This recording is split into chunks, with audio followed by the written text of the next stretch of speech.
Ciao a tutti ragazzi, oggi sono qui con il Korg Cross. Vi chiedo scusa per così, la location, diciamo, folcloristica, colorita, ma sono in vacanza, quindi è tutto un po' estivo. sono, sono in una situazione così, diciamo, di fortuna, ma sono riuscito comunque a fare qualcosa anche qua. Spero consideriate questo aspetto come secondario. Vorrei così parlarvi un po' di questa core cross e della mia sensazione personale, senza approfondire, diciamo, quelle che sono le possibilità, perché questo è uno strumento che costa intorno alle 620 euro, una cosa del genere, nuovo.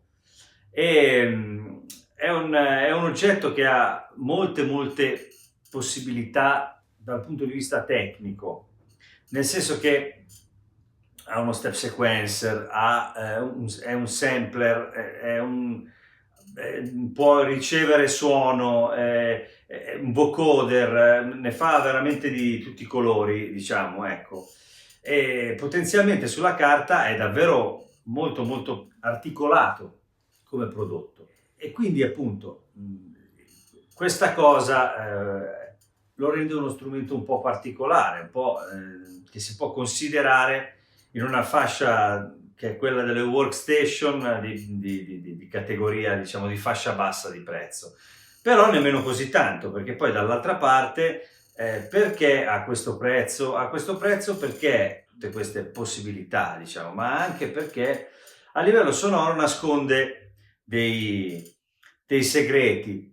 Nel senso, ora voi avete sentito il pianoforte, chiaramente di pianoforti ce ne sono un'infinità, da chiari, scuri, destra, sinistra, insomma tutte le possibilità, ma diciamo che a livello sonoro la sensazione è sempre quella. Poi passiamo ai piani elettrici.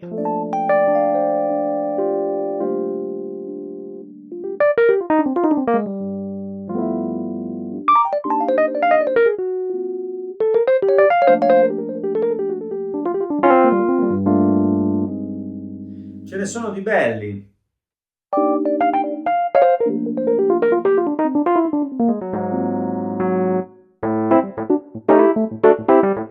Quindi anche qui dal punto di vista dei piani elettrici, navigando un po',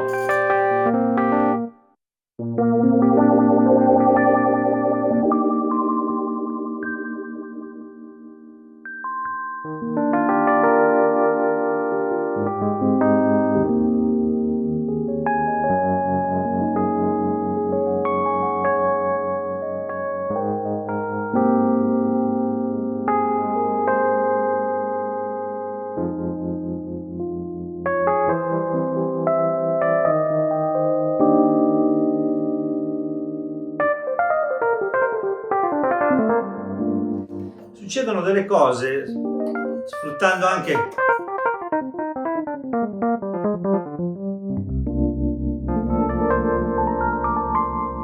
come sempre piani elettrici. Korg riesce a farli così con un certo tipo di calore, non so come dire. Piani elettrici, come abbiamo detto, sono molto belli. Poi chiaramente ci sono tutte le possibilità.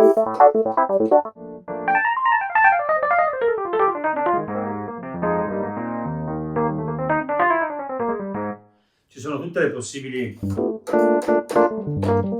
varianti e anche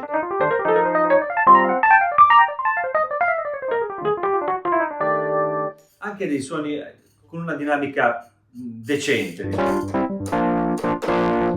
Ecco, diciamo le distorsioni lasciano un po' il tempo che trovano. Ecco, è un po' questa la parte economica, diciamo. Ci sono dei suoni carini e poi ci sono queste cose, ci sono gli organi.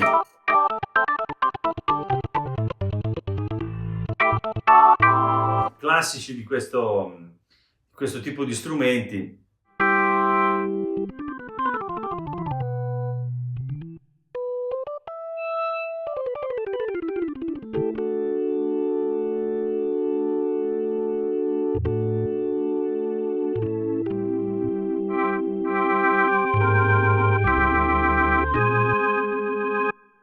sono un po' di questi...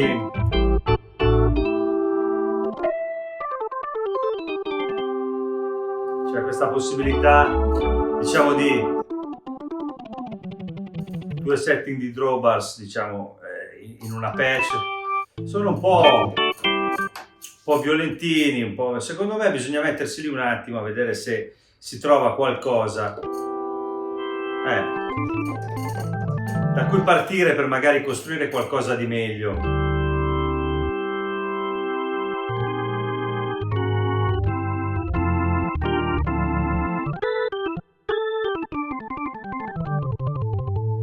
Che comunque, diciamo che come sempre quando si parla di Korg, il timbro in sé non è male. Avete sentito anche nel brano all'inizio. Poi ci arriviamo ai synth.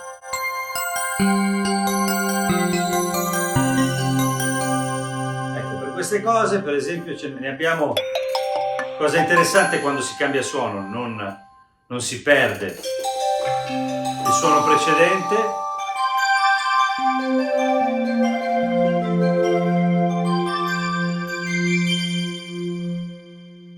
In realtà è una macchina live che si può utilizzare perché è appunto...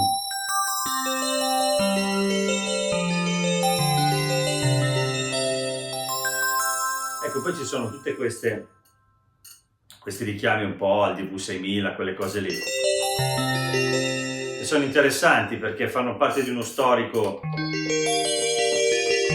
di Korg importante che può aiutare a rendere interessante questo prodotto. Diciamo che, poi a me non piace chiamarli prodotti, questa tastiera, questo strumento, prima di continuare con i suoni e entrare in quella che è la parte anche di sintesi, diciamo. Qui abbiamo una matrice classica dove possiamo scegliere su che cosa agire, quindi chiaramente abbiamo a disposizione tutti quelli che sono i controlli di cutoff, resonance, attacco, ADSR, tutto il resto, gli effetti, i livelli degli audio che entrano, perché questa appunto ha anche la possibilità di ricevere suono, quindi ad esempio appunto abbiamo il cutoff che chiaramente agisce su qualsiasi tipo di suono, poi abbiamo tutti gli strings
Adesso io andrei direttamente a quella che è la parte più interessante, che è quella dei sintetizzatori, perché lì allora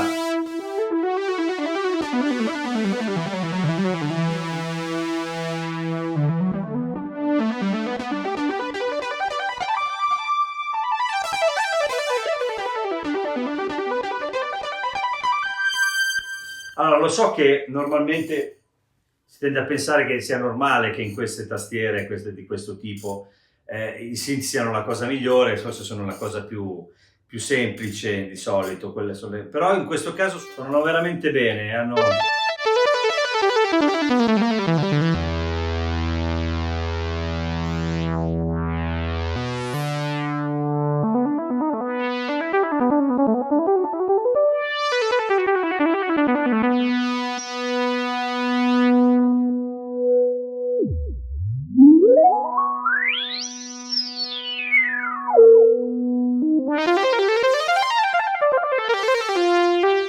Nel senso, c'è la possibilità di agire e di intervenire in modo...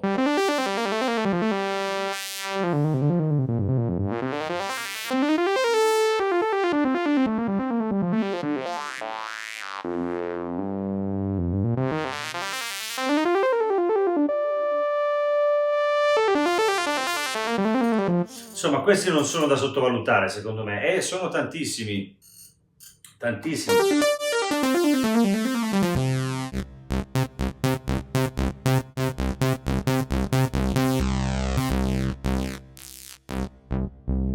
Quindi, poi c'è chiaramente la possibilità di entrare in quello che è un editing del suono, dove possiamo chiaramente agire su qualsiasi parametro, è abbastanza profondo, nel senso che si muove per pagine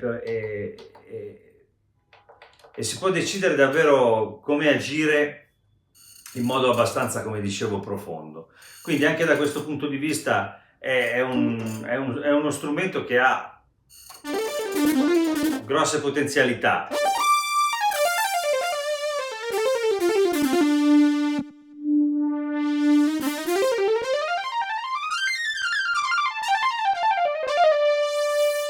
Sentite che il comportamento del filtro, per essere uno strumento e non essendo un virtual analog, diciamo, dedicato, comunque il comportamento del filtro, dicevo, non è economico come si potrebbe pensare. Diciamo, ecco, nasconde queste possibilità che io ritengo interessanti. Vedete che c'è potenza in questa categoria, in questa parte dei suoni, quelli di sintesi, c'è una discreta potenza di fuoco, diciamo. Poi vabbè, chiaramente ci sono tutti...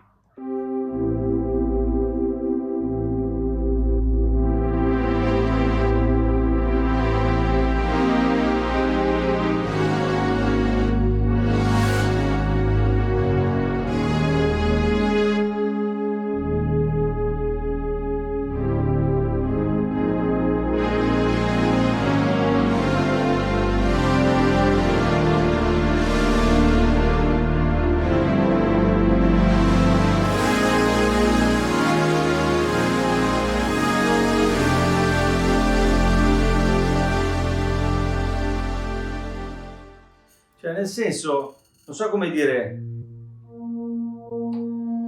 cioè, questa parte veramente non è da sottovalutare. E allora, così, diciamo che si potrebbe rivalutare tutto nel complesso, perché appunto di fronte a un settore dove si può trovare questo tipo di profondità,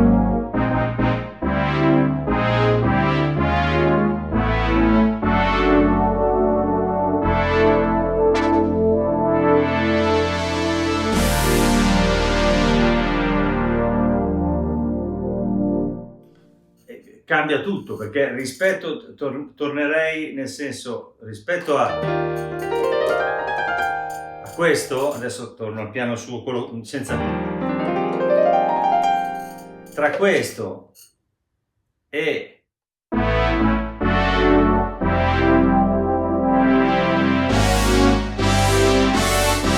Insomma, secondo me c'è una grossa differenza dal punto di vista dell'utilizzo, no? Della credibilità proprio anche del suono. Poi è chiaro, ci sono tutte le comodità, nel senso che questa è una tastiera che se non vuoi spendere tanto la metti sopra, ci fai veramente quello che ti pare. Pianoforti, così, magari collegate. Questo è quello distorto che no. Questi sono carini, i piani elettrici, ma i pianoforti...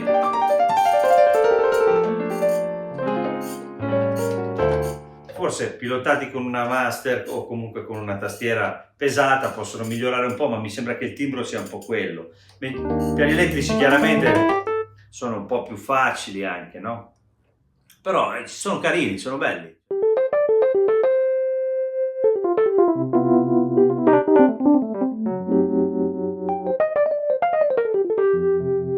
Non so, questi viene voglia di suonarli, ecco.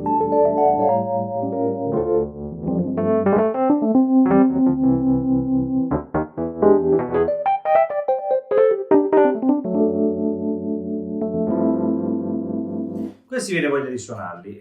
I pianoforti, organi, vabbè, insomma si sa. E poi ci sono tutto quello che riguarda invece, diciamo, campanelli.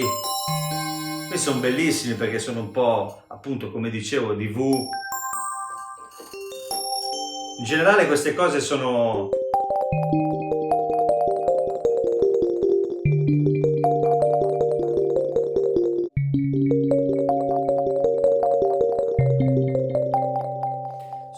sono interessanti. Poi chiaramente, ripeto, c'è di tutto, ci sono anche qui bassi synth, per esempio. Quando si esce dalla questione acustica e si entra in quella invece, in quella di sintesi,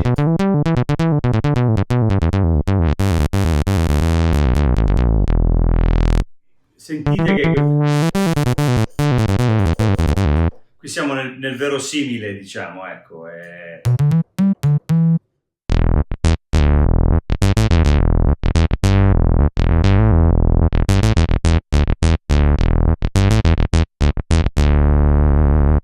Quindi insomma, come dicevo, poi ci sono le combi, come dicevo, insomma, a quel punto di vista lì, sintesi e dintorni, pad, cose del genere, siamo veramente in un bel mondo.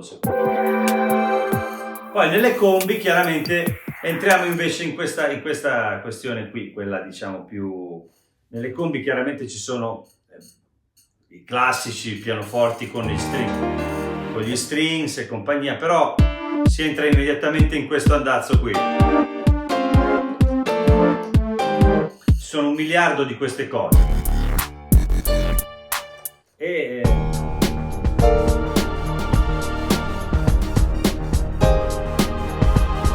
tutto questo mondo che io, come sapete, non so, diciamo, giudicare, perché in realtà non utilizzo questo tipo di modalità normalmente. Chiaramente qui vengono utilizzate al meglio le possibilità di questa macchina, che sono quelle più tecniche, più tecnologiche, diciamo, e che gli permettono appunto di far nascere questi contesti musicali, ma non sono cose che mi appartengono particolarmente. Queste di più, e devo dire che sono ben fatte. Per il resto, ragazzi, il discorso qui è che questa tastiera, per farci questo, non è adatta, e quindi non vi aspettate di comprare una tastiera con cui potete fare un po' di tutto in piccolo, portatile, super portatile. Si può fare qualcosa, come dicevo, con i piani elettrici, ma per il resto è un po' complicato. Invece, come seconda tastiera per fare un po' di tutto, in particolare i synth, secondo me è un'ottima possibilità. Magari aspettando un usato, se uno ha bisogno di una seconda tastiera che faccia un po' di un tuttofare, allora sì. A prezzo pieno non lo saprei, dipende da che cosa bisogna farci. Se la si mette in casa per lavorarci, ci si mette lì si entra bene nelle sue possibilità, allora può essere anche un'alternativa. Però sinceramente credo che sia molto indicata per sfruttarne le qualità anche sonore, magari appunto dicevo in certe categorie. Io ragazzi vi ringrazio, vi saluto, mi scuso ancora per la situazione così un po' naif, ma è quello che potevo fare. Vi mando un abbraccio, un bacio, buona estate, quando lo vedrete magari non sarà più estate, comunque vabbè, vi mando un bacio, ciao ciao.